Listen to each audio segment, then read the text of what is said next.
Monsieur le maire, cher Vincent, mesdames et messieurs les élus, mesdames et messieurs les membres du laboratoire de la République, je suis évidemment très heureux à mon tour d'inaugurer cette université d'été que nous avons préparée avec amour, si vous me permettez l'expression, et attendue avec impatience.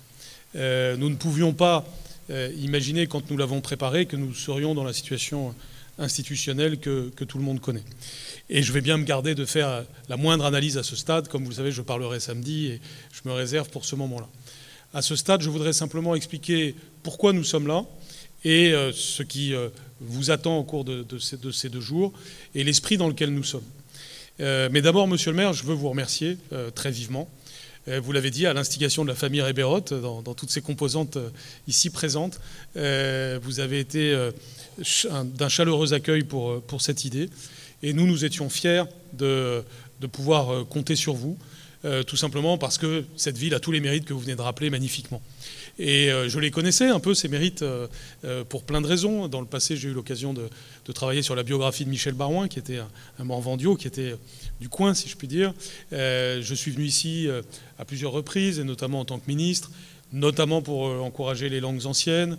Souvent, je suis venu au lycée militaire aussi. Bref, j'avais 1000 raisons de venir et d'aimer Autun et de me dire qu'une ville comme celle-là, un territoire comme celui-ci, autour d'Autun, bien fait partie des richesses de la France.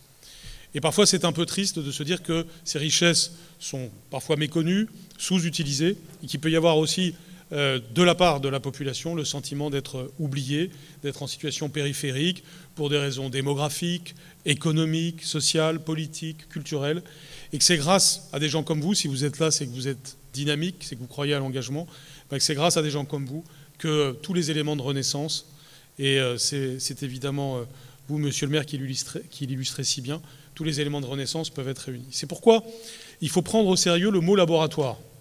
Ce mot laboratoire, il signifie un laboratoire d'idées, je vais y revenir, mais il signifie aussi que partout où nous sommes, nous devons contribuer à ce qui est des logiques de laboratoire. Et moi, je serais très heureux qu'à l'issue de tout ce que nous allons vivre au cours de ces 3 jours, eh bien, nous puissions avoir durablement à Autun un laboratoire de la République qui non seulement permette de faire ce que nous faisons habituellement, c'est-à-dire de la réflexion, du débat d'idées, tout ce que nous allons vivre, mais aussi des expériences de tous ordres, notamment pour que les jeunes s'engagent, que ce soit politiquement, économiquement, socialement, et que les citoyens s'engagent dans des projets qui contribuent à la vitalité du territoire. Nous en parlerons, c'est beaucoup le thème de ce soir, et je vais rapidement laisser la parole aux uns et aux autres pour l'illustrer, pour aller de l'avant, puisque tout à l'heure, vous entendrez justement des acteurs du territoire dire ce qu'ils font, dire leurs aspirations, et dire aussi de quoi ils auraient besoin pour que dans le futur, les choses aillent mieux.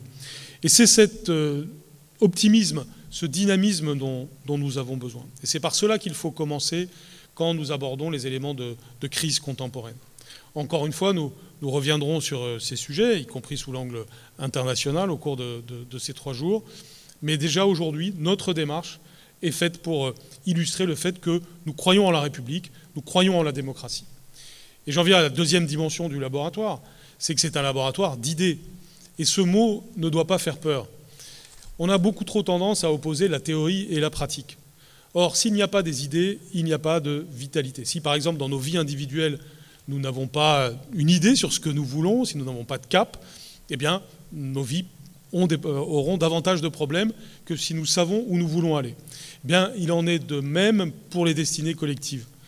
Nous devons faire en sorte que, aujourd'hui, dans ce XXIe siècle, les citoyens de France eh bien, sentent qu'ils aient davantage la maîtrise de leur destin individuel et de leur destin collectif. Et un laboratoire d'idées, ça sert à cela.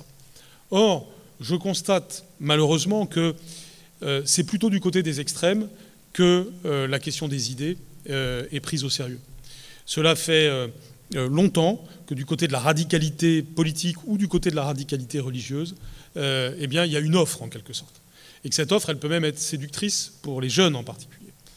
Eh bien, notre idée, c'est que c'est du côté des républicains et des démocrates qu'il doit y avoir, comme par le passé, et comme d'ailleurs l'histoire d'Autun le montre bien, eh bien, une volonté de faire vivre le débat d'idées. Faire vivre le débat d'idées, ça veut dire que précisément nous ne pensons pas tous la même chose et que nous réjouissons de cela, mais que nous savons écouter, que nous aimons l'équilibre, que nous aimons la nuance, que nous aimons l'argumentation, que nous aimons la vie collective et que nous voulons lutter contre un des phénomènes graves de notre démocratie actuelle et qui malheureusement est tous les jours illustré, c'est-à-dire la brutalisation de la vie politique, le fait que du côté des extrêmes, il y a souvent la volonté de créer cette logique conflictuelle et cette logique conflictuelle qui malheureusement peut progressivement saper la démocratie.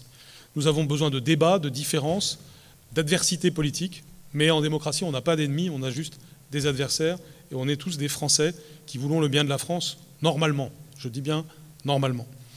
Eh bien, le laboratoire de la République, ça sert à cela. Aujourd'hui, pour la première fois, nous faisons des universités d'été. Pour toutes les raisons que je viens de dire, je suis très heureux qu'elles aient lieu à Autun, très heureux de ce que nous allons entendre maintenant. Je n'en dirai pas plus sur le fond. Je voudrais terminer en remerciant les organisateurs, en remerciant Éric Clerfond, le délégué général, que vous voyez là, et Révan Réberot, qui tous les deux, toute l'année, font vivre le laboratoire. Les bénévoles du laboratoire, je ne peux pas citer tout le monde, mais il y a aussi bien les bénévoles permanents, si je puis dire, que ceux qui sont plus récents, et notamment ici à Autun. Merci 1000 fois de tout ce que vous avez fait et de tout ce que vous allez faire, qui est si précieux et qui est très touchant.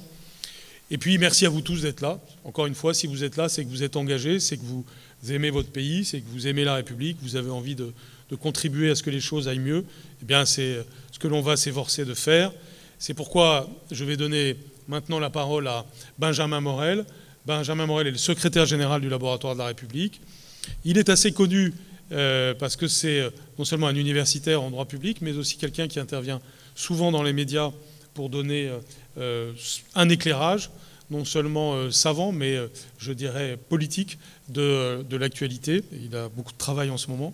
Et en tant que secrétaire général du laboratoire de la République, il a particulièrement dédié sa réflexion à la question de l'égalité des territoires.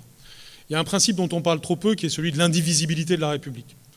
Et ce principe est pourtant le premier adjectif utilisé dans l'article 1er de la Constitution qui définit la République comme étant indivisible, démocratique, sociale et laïque. Eh bien, l'indivisibilité de la République, c'est justement l'égalité des territoires. C'est un principe juridique, mais ça a aussi des conséquences économiques et sociales. Nous devons en parler aujourd'hui. C'est lui qui va faire l'introduction de cela.